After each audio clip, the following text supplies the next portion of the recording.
In the privacy of her bedroom, Rachel admires her pregnant belly in the mirror, but at that moment she wakes up revealing the pregnancy was just a dream. She leaves the bed to have breakfast made by Elena, the house AI, who is also opening the curtains and doing all the chores. Elena notices that Rachel's serotonin levels have gone down and tells her to spend some time in an artificial nature pod. But Elena turns down the idea because she's busy. Then Elena wakes up her husband Alvy to say goodbye before she leaves for work. On the train she notices a woman carrying a very particular pod at home. Alvy spends his morning working on his plants. He doesn't like Elena controlling his routine like she does with Rachel and keeps missing her cues, delaying his breakfast at the office. Rachel introduces the workers to a new model of AI-controlled robot called who will soon be taking over the company's client portfolios and become executive assistants. The employees are worried they may become irrelevant, but another manager called Alice uses corporate speech to assure them they'll always be needed. Afterward, Rachel is called by the head of HR, who has decided to give her a promotion. First, she asks some questions. So Rachel has to explain Alvy is a botanist and that makes her the primary source of income, but they aren't considering having a baby yet. The lady points out this has been Rachel's best year, so she should use this momentum to have that child, especially since their company has acquired the womb center. This means the company covers part of the payment when Rachel returns to her office. Her new robot gets her profile from Elena and schedules a nature pod session. While she's working, she receives a call from the womb center to inform her that a spot opened up, so she should visit them to at least get a tour since the wait list usually lasts 2 years. Rachel accepts the appointment. During her lunch breaks she goes to the nature pod and relaxes surrounded by recordings of the sea and trees. She falls asleep and dreams about having a baby again. Meanwhile, at the school greenhouse, Alvy is trying to teach his students about fresh fruit, but they think eating stuff taken from nature is disgusting because they're used to food made by machines. After work, Rachel goes to see her therapist Eliza, who guides her into sharing her inner turmoil. It turns out, womb center is a place that allows a couple to grow a baby inside an external artificial womb, which saves the woman from any potential health hazards and allows both parents to be responsible for the fetus. However, Rachel knows Alvy will want to have a natural child, and that's why she hasn't told him about the appointment yet. Eliza assures her that even if the baby grows inside a pod, they'll still be a natural human growing inside a normal human uterus. Afterward, Rachel goes to a clean oxygen bar with Alice, who convinces her to tell Alvy about the appointment because surprising him when the day comes will be worse. However, when Rachel arrives home ready to talk, Alvy tells her about his day and complains about humans lacking contact with nature nowadays and how that's affecting society, scaring Rachel into silence. On Thursday, Rachel goes to the womb center alone. First, all the visitors are shown a video from the founder, who explains he started the company to allow women to have successful careers and fix the declining birth rate. Then director Linda gives them a tour of the place while explaining the technology they use in the incubation room. She chooses a client's pod to show the baby growing inside. Using their phones, the parents can expose the child to all kinds of music and even choose what they'll eat. The pod comes with a base to keep it connected at home and a 48-hour battery in case the parents need to travel. When Rachel asks if the baby can hear the outside world, Linda says yes and encourages parents to talk to their child to help development. After the tour, Linda shows Rachel the womb's prices and asks her for a deposit to reserve a spot. In the evening, Rachel gets home and Alvy mentions that he got a notification about an $8,700 deposit. Rachel has no choice but to explain she sent that money to womb center to reserve their spot. Alvy gets angry because she's been making such big decisions without discussing them with him first, so Rachel apologizes and they share a hug. Sometime later, they visit Alice and her husband, who share their experience and show them their own pod. They're both very happy with their choice, especially because of the health benefits. The husband offers Alvy to hold the pod, but Alvy refuses. When the couple returns home, they argue the whole concept of an artificial womb. Alvy sees it as just a plastic gadget full of chemicals, but Rachel swears it feels like an actual womb to the baby. When Alvy points out he needs more time to think about it, Rachel reminds him they need to confirm soon or they'll lose their reservation. Determined to solve this, Rachel asks Alvy to see Eliza. He agrees to go, but his anti-AI attitude stays during the whole appointment. He thinks a computer without feelings can't judge a person's emotional state. But Eliza disagrees and says it's Good that she doesn't have emotions because then she can provide neutral advice after the session is over. Alvy lies to Rachel saying it went well that night. The couple goes to a restaurant and the argument continues. Rachel finally gets tired of it and announces they aren't having the baby because she doesn't want to fight with him anymore when they go home. They do the dirty and Alvy tells Rachel they should have the pod baby because he can tell how much it matters to her. The next day the couple meets with Linda to sign the contract. Linda asks if it's important for Alvy to be the father because to make the baby they only need Rachel's eggs. However, if they want the child to be a boy they'll need Alvy's Y chromosome. Rachel doesn't hesitate to ask Linda to also use Alvy's seed to make the baby and they'll let nature choose the gender afterward. The couple watches the fertilization process on a big screen while Linda narrates what's going on. Moments later a nurse brings them the fetus inside a small jar, which feels very underwhelming. When they go home they get a call from Rachel's parents to congratulate them. The father tells Alvy he should sell his property on Shell Island to have some extra money for the baby, which makes Alvy uncomfortable, so Rachel tells him to drop it. They don't have the pod yet because the fetus must develop some more before it's sent home. For the next few days Rachel keeps her eyes on the tablet that is connected to the pod at the lab, always making sure her baby's status is fine and choosing music. This causes her to get very distracted at work and even in the kitchen. One night Alvy tries to get naughty but Rachel turns him down, saying she needs some time because she just got pregnant. As days pass Alvy keeps ignoring the tablet, so Rachel tries to convince him to choose some music or send a message to the baby. Alvy refuses because he thinks the embryo isn't developed well enough yet to be affected by any interaction. Eventually Rachel goes to the lab to visit her pod but she can't open it. The nurse explains that's on purpose because the babies require darkness for the first 7 weeks. The window will be uncovered when they hear the first heartbeat. After watching the nurse take a pod away because it was ready to be born, Rachel picks up her own pod and sits with it to try to form a connection. Sometime later, a very pregnant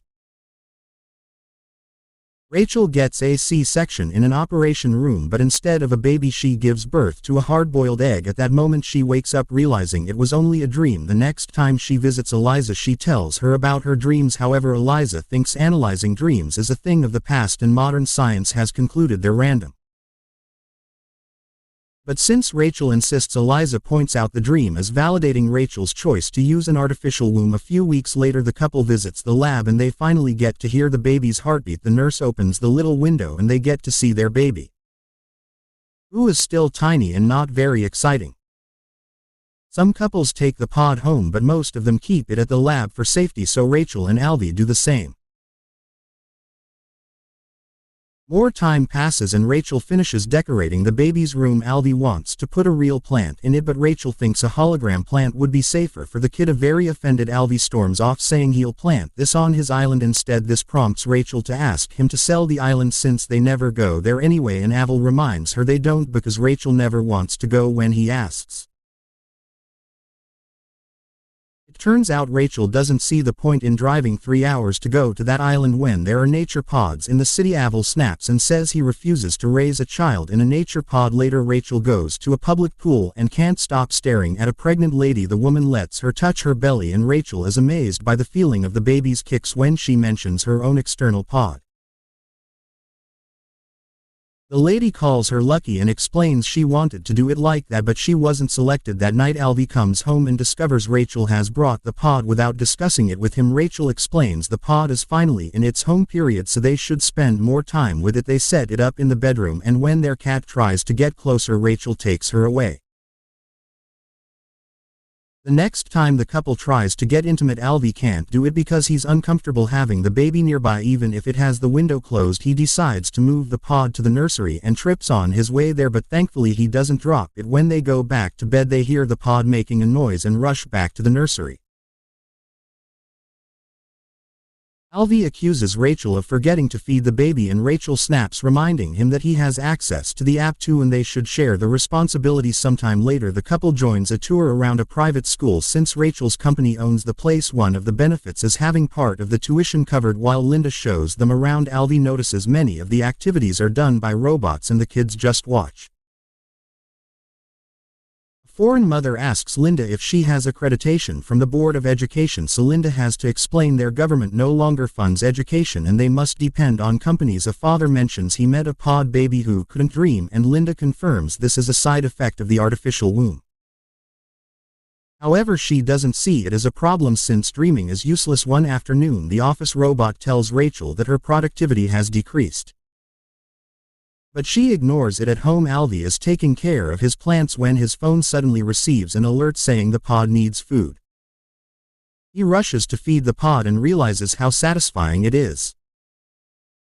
So he chooses to play some whale sounds for the baby before opening the window. Alvy is moved to see how much the child has developed and even talks to them. Only to be interrupted by Elena asking a dumb question. Next, Alvy puts on the pod carrier and after some struggle he manages to put the pod in it. From then on, Alvy spends all his time with the pod. He reads to it, carries it while preparing a meal or working on his plants, and takes it to the greenhouse and the park. One day during class he asks his students to hug a tree and understand what real nature is like. After class his boss informs him that the greenhouse requires too much money to maintain and he wants to replace the plants with holograms,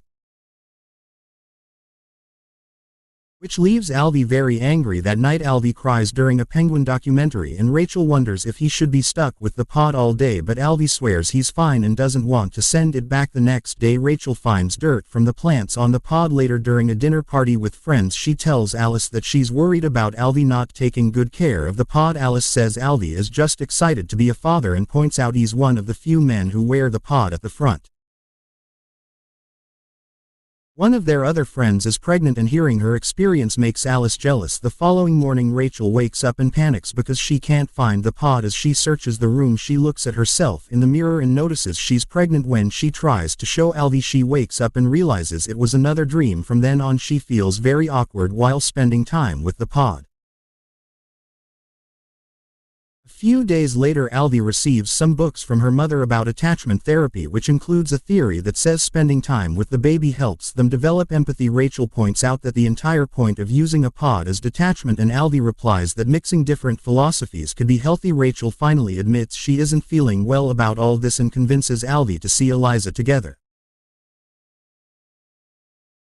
During the session Rachel says they're failing to find a balanced family time because everything revolves around the pod, and Alvy reminds her to call it a baby. Rachel points out Alvy has been bonding with the baby but she hasn't, so she thinks she may not be ready to be a mother. An argument ensues and Alvy says this is her hormones talking. Eliza interrupts their fight to request to be connected to the pod because therapy can start in the uterus. For the next few days Rachel carries the pod around and feels like she's being judged in public. At the office she accidentally hits the pod against the door because she isn't used to moving with it yet. After an important meeting Alice tells Rachel that bringing the pod to work may be a bad idea because they'll call her a distracted mom. Alice picks up the pod and puts it inside a special cupboard where all the parents can leave their pods while they work. In the evening Rachel is so busy working that she forgets the workshop meeting at the womb center and arrives late. Linda invites everyone to share their experiences taking care of the pod before making them put it back in the lab for the last stretch of the process. For the next few days the couple feels very lonely without the baby. One afternoon at the beach, Rachel picks up a blanket from the sand and puts it around herself and the baby, only to wake up from another dream. The next day she takes some of Alvy's plants and puts them in the nursery, which makes Alvy happy. Sometime later the HR director tells Rachel that her productivity has been decreasing at alarming speed, but Rachel still denies she has depression. When the fetus is close to being 10 months, Linda tells the couple they must choose their preferred date of birth. It turns out the pod babies are induced at 10 months because the pods are in high demand. Rachel wants to take the pod home for the last few days, but Linda says it's against the rules detailed in the contract they signed. After Linda gifts them some consolation cream, the couple leaves and notices anti-pod protesters at the gate. Suddenly Alvy rushes back inside to touch a bunch of pods until he finds his and steals it. That night Rachel dreams of getting the baby from a supermarket filled with children for sale. She wakes up feeling very disturbed, so she awakens Alvy too and tells him they should have the baby on the island because she doesn't want their child's first moments to be in the womb center. Alvy loves the idea and rushes to the center to tell Linda. Who is angry because they stole the pod since it belongs to the company. She explains that the birth only requires a special code, but she still refuses to authorize a home birth because she's afraid the pod may get damaged. The couple decides to ignore her orders and they travel to the island with the pod and the cat anyway. They go on walks through the forest together and Rachel can finally appreciate real nature.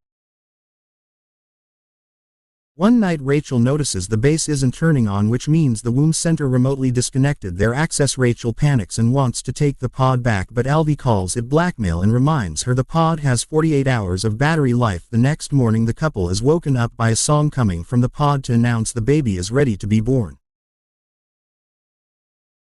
Rachel tries a bunch of codes on the app but none of them work, so Alvy begins opening the pod by force by separating its parts. Now they can finally retrieve the baby and receive them with happy tears and big smiles. Sometime later Rachel puts all the pod parts in a box and sends them to the company through mail. Afterward she goes home to rest with her husband and her new baby.